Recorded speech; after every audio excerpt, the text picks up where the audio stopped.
Alright guys, what's up? So I just want to make a quick video on using a GM-8 Borg Warner turbo to boost your Honda, whether it's a B16, a D series.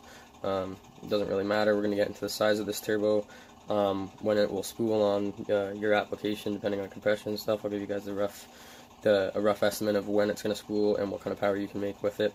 I'll have a better guess on a D series because I've used it and I have personal experience, but when it comes to a B16, it's only going to be better and it's only going to make more power on less boost. So we'll get into it and I'll show you guys the turbo.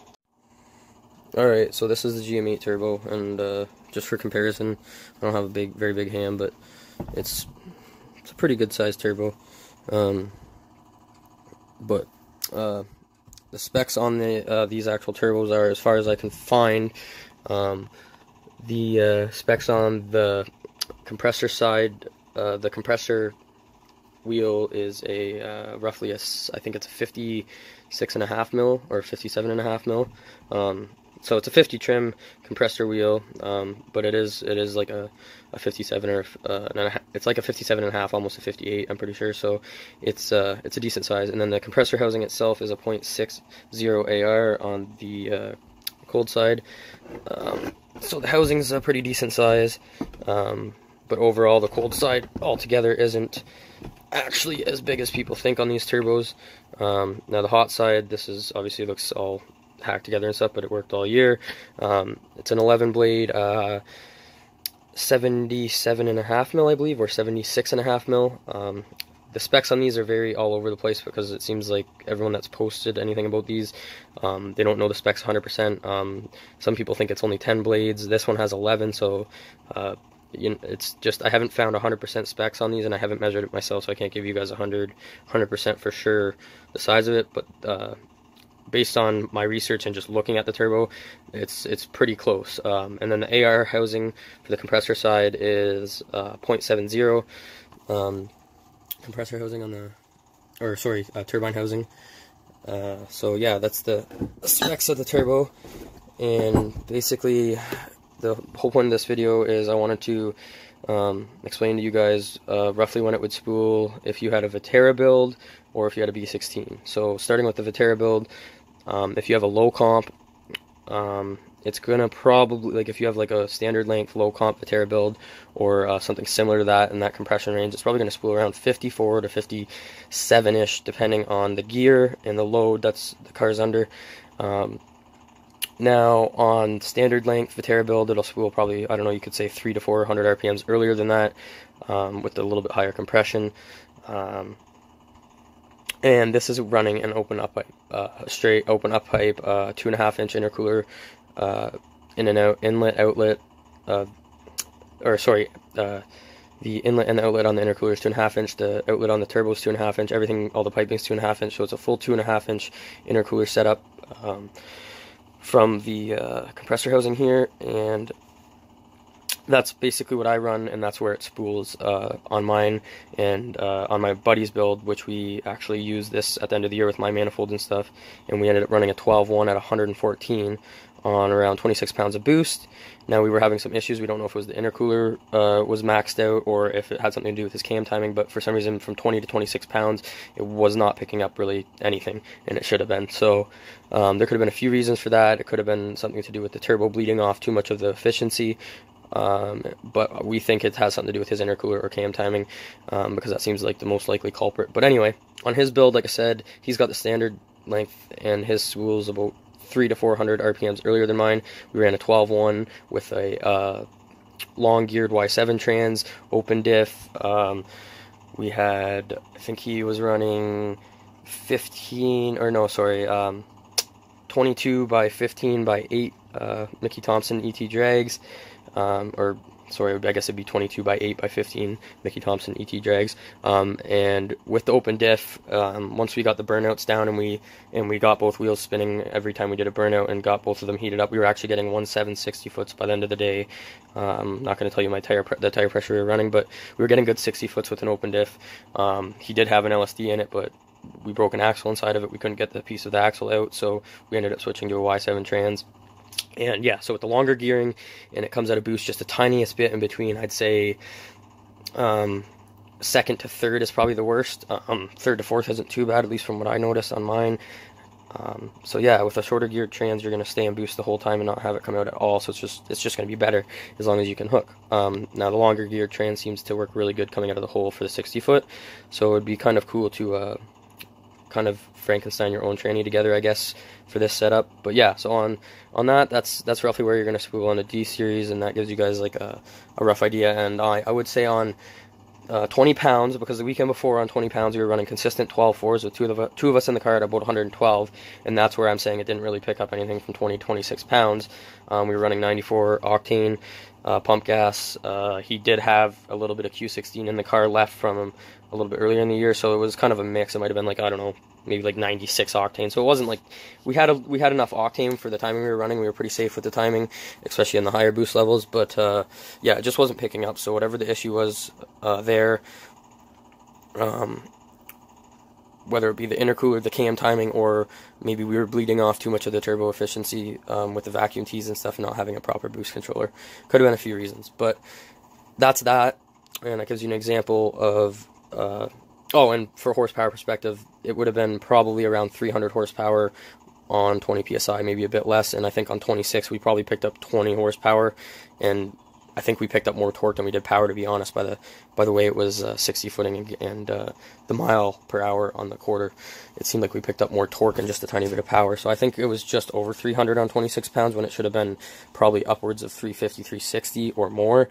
Now, jumping to a V16, you're going to look at this spooling probably 1,000 RPMs earlier, maybe even more, depending on your setup, your pistons, all that stuff.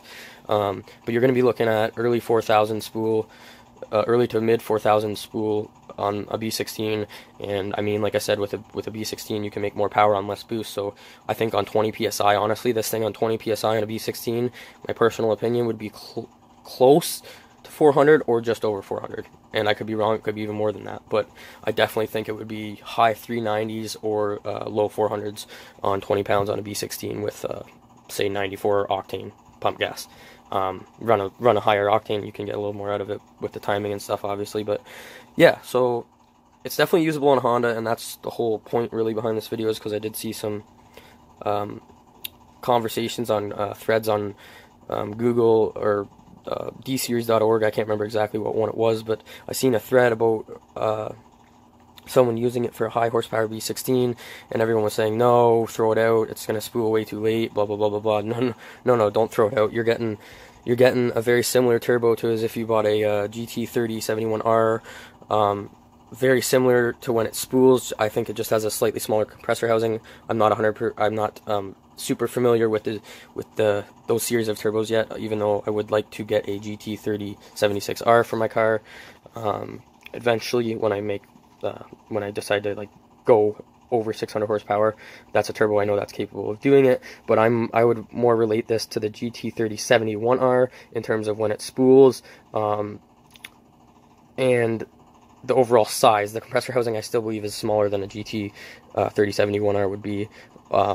Maybe not the housing, but the compressor wheel trim would definitely be smaller.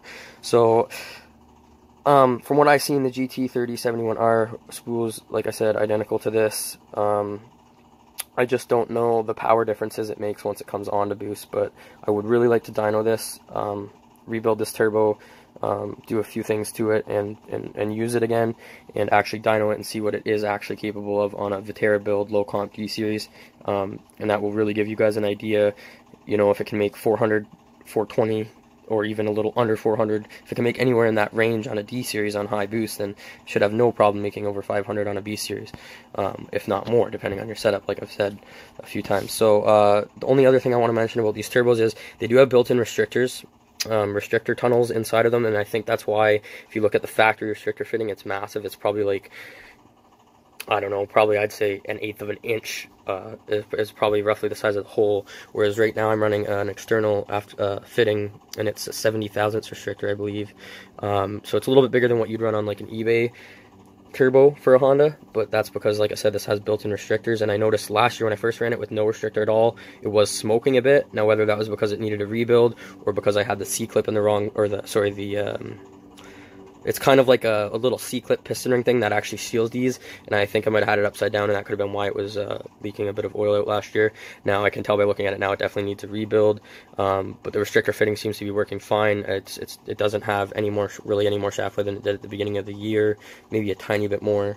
But overall, it never made any noise.